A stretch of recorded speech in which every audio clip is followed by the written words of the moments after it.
Hello students. In previous lecture we have discussed about the plate theory and red theory. Now today we are going to discuss about the instrumentation part of the gas chromatography. So carrier gas reservoir, flow meters or pressure regulators, sample injection system, column, detectors and readout forms the basic components of gas chromatography. That means instrument may be of any type. These basic components are there. Now very first we'll see about the schematic diagram for this gas chromatography. So I'll show you the schematic diagram for GC instrumentation. Now as I have told you the basic components. So these are the basic components which are present in the gas chromatography instrument. I hadn't shown all the components. That means actually the GC instrument is too complicated. Just I have shown the basic one. Along with this, some other are also there. Components are also there. But these are the must. So very first there is a carrier gas reservoir, then pressure regulator, sample injection system, column, detector, amplifier and recorder. Okay. So carrier gas reservoir provides the carrier gas into which passes through the pressure regulator and into which the sample is injected, or you can say that sample is introduced. You can say that pressure of that carrier gas is maintained by this pressure regulator. Then carrier gas, along with very first it enters, but along with the sample it enters into the column. Now column is a long in case of gas chromatography. So what will happen? It is always in the coiled form. Then what will happen? In the column, the separation of components will take place. Now this separation will depends on the distribution coefficient of the, you can say that, components. So time taken by the component to move over the entire length of the column depends on the affinity of component for the stationary phase. So what will happen? The component which shows more affinity towards the stationary phase, it will spend more time in the column. The component which shows less affinity towards the stationary phase, it will spend less time in the column. Then what will happen? The separated components will come out or elute out through the column. They reaches to the detector. In the detectors, the components are detected and signals are given to the recorder. Generally, if the components are present in a trace amount, then the signals are very weak. So signals are amplified and then given to the detector. So this is, you can say that, the basic outline of GC instrumentation. Now we are going to discuss one by one each component. That is, what is exactly mean by the carrier gas, what is there, what is a sample injection system, pressure regulator, column, detectors, everything we are going to discuss. So very first, we'll start with the carrier gas. First component is carrier gas reservoir, or you can say that carrier gas. So carrier gas, very first we'll discuss about the condition. What are the conditions? So it should be inert and should not react with the sample and even with the stationary phase component. So it should be inert. It should be available in its purest form at relatively inexpensive rate, as well as it should be easily available. Many times what happens? The gas is available in its purest form, it is cheap, but it is not easily available.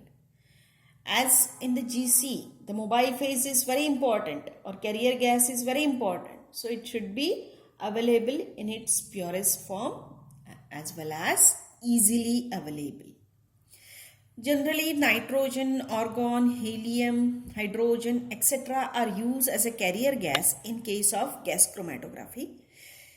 but that means main choice depends on the availability of gas as well as which type of detector you are going to use for the detection of the component.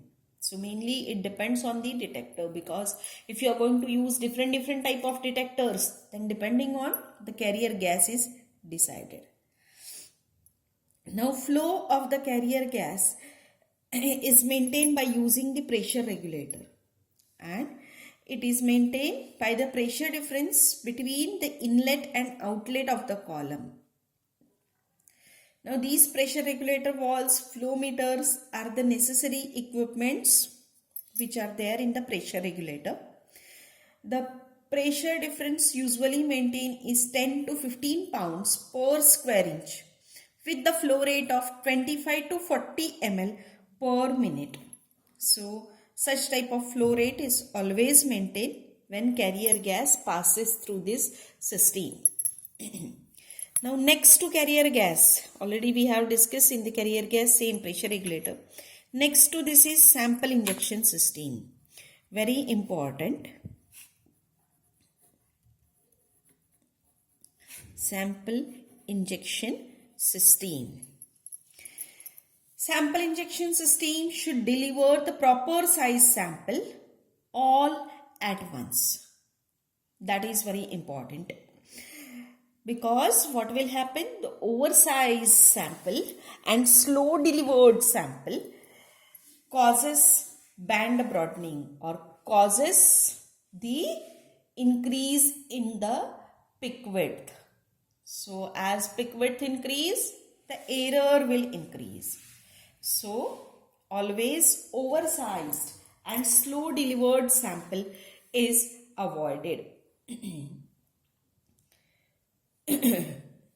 The sample is injected into the heated sample port placed, generally it is placed very near or placed above the column head. For this purpose, they are going to use the silicone rubber septum. The sample port should be at a temperature 60 degrees Celsius above the normal boiling point of the analyte. So temperature must be high, because whatever the sample we are going to inject, that must be present in a vapor form. Because we are not going to inject, especially in case of gas chromatography, we are not going to inject the sample in the liquid or solid state. We are going to inject the sample in a gaseous phase. So whatever the sample, that must be present in its gaseous or in its vapor form. Generally, the sample size is 0.01 to 10 microliter. That means such a small sample is delivered in the path of the mobile phase. Okay, so the capillary column require the sample size less than this. So in the order of 10 raised to minus 3 microliter or even less than that. So whenever you are going to use the capillary column, so for that more and more less sized sample is required. So which type of column you are going to use, according to that you have to make the changes in this sample injection system.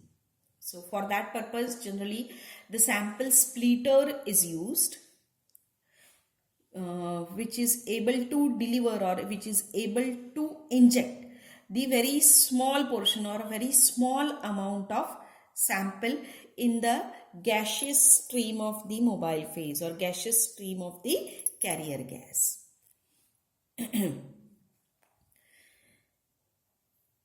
Now next, that is again important part of the gas chromatography, that is column, which is also known as a you can say that heart of gas chromatography, column. So column used in gas chromatography are of two types.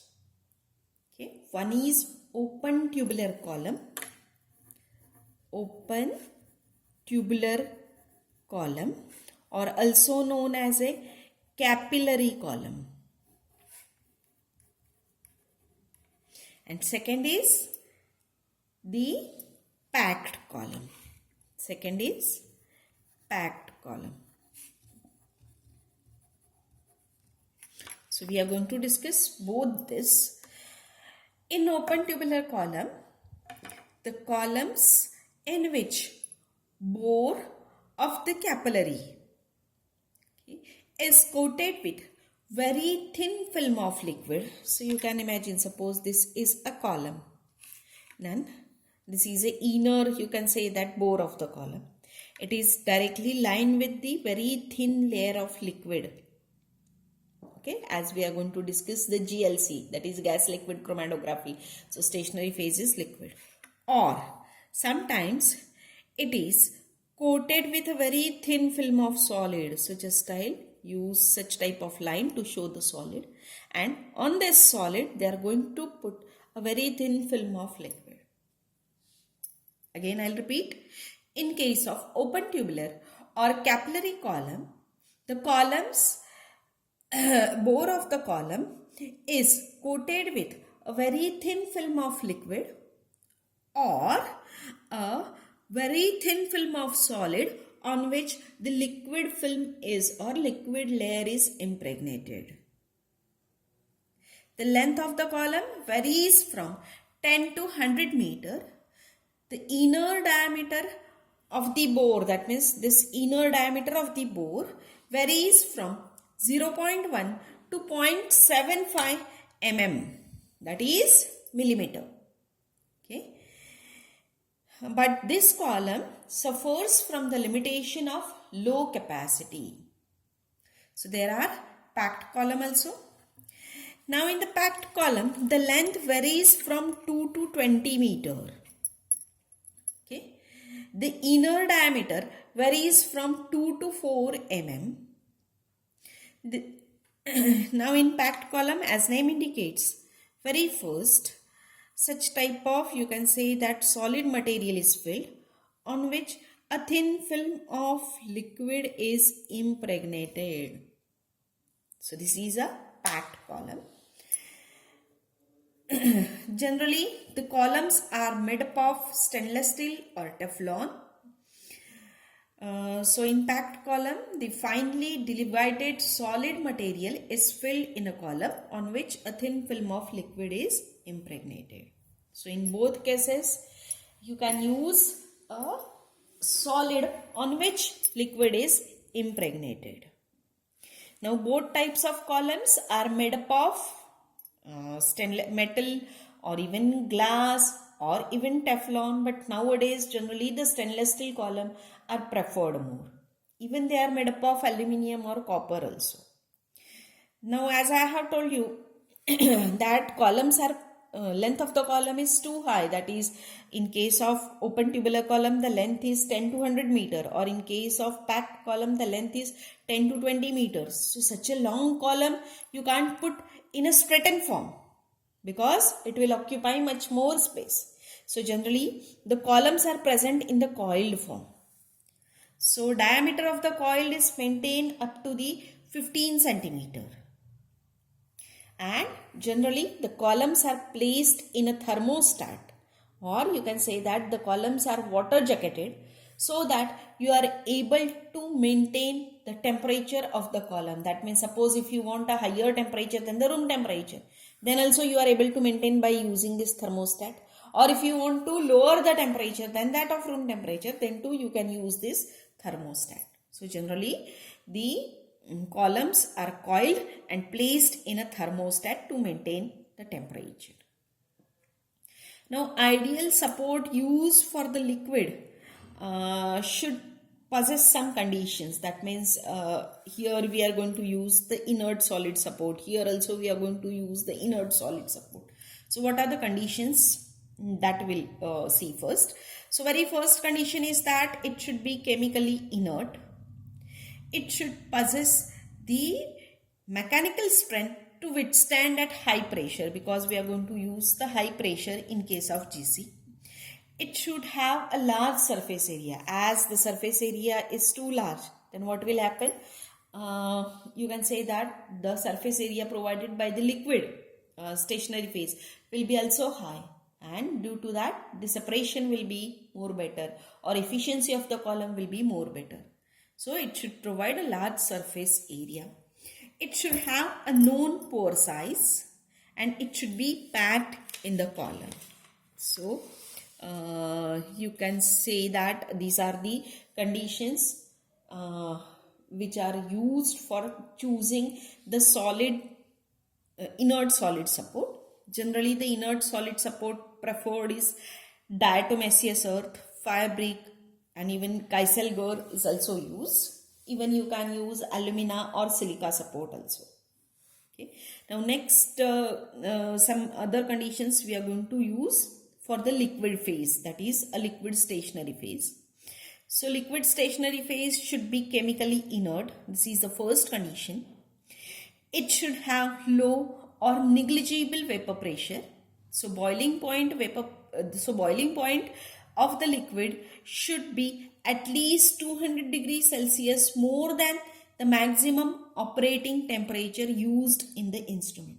That means, suppose if you are going to operate the temperature, say room temperature, and suppose room temperature is 30 degree, then whatever liquid stationary phase you are going to use over here, that must have the boiling point 230 or more than that, so that it will remain stable throughout your experiment. The liquid phase should be thermally stable in the operating range of temperature. That means if temperature increases or decreases, then it should remain stable. Okay. The liquid should possess the solvent characteristics, because it's very important for the separation of the component. Okay. So depending on that, different you can say that liquid stationary phases are preferred, like silicone oil, grease, even polyethylene glycol, etc. are preferred as a stationary phases. So this is all about for the carrier gas, pressure regulator, sample injection system and column. In the next lecture, we'll discuss about the detecting system, or you can say that detectors. Thank you.